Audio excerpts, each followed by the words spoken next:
পরকীয়ার অভিযোগে আটক হয়েছেন কন্টেন্ট ক্রিয়েটর রিপন মিয়া। জানা গেছে সোমবার রাতে নেত্রকোনা সদর উপজেলার দক্ষিণ বিশিউরা ইউনিয়নে স্থানীয় লোকজন তাকে আটক করেন। পরে তাকে সালিশে নেওয়া হয়। উপজেলা বিএনপির একটি ওয়ার্ডের অস্থায়ী কার্যালয়ে তাকে নিয়ে সালিশি বৈঠকের একটি ভিডিও সামাজিক যোগাযোগ মাধ্যমে ছড়িয়ে পড়েছে।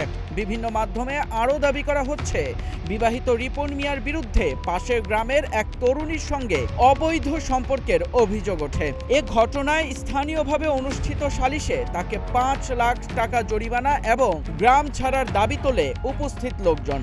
তবে এসব দাবির বিষয়ে সংশ্লিষ্ট প্রশাসন বা আইন শৃঙ্খলা বাহিনীর পক্ষ থেকে এখন পর্যন্ত কোনো আনুষ্ঠানিক বক্তব্য পাওয়া যায়নি। তাই অভিযোগগুলোর সত্যতা স্বাধীনভাবে যাচাই করা সম্ভব হয়নি। জানা যায়, রিপন মিয়ার স্ত্রী, এক ছেলে ও এক মেয়ে রয়েছে। ২০১৬ সালে কন্টেন্ট ক্রিয়েটর হিসেবে ফেসবুকে যাত্রা শুরু করেন রিপন মিয়া। খুব অল্প সময়ের মধ্যেই তার সহজ সরল উপস্থাপনা আর ঘরোয়া ভিডিওগুলো দর্শকপ্রিয়তা লাভ করে।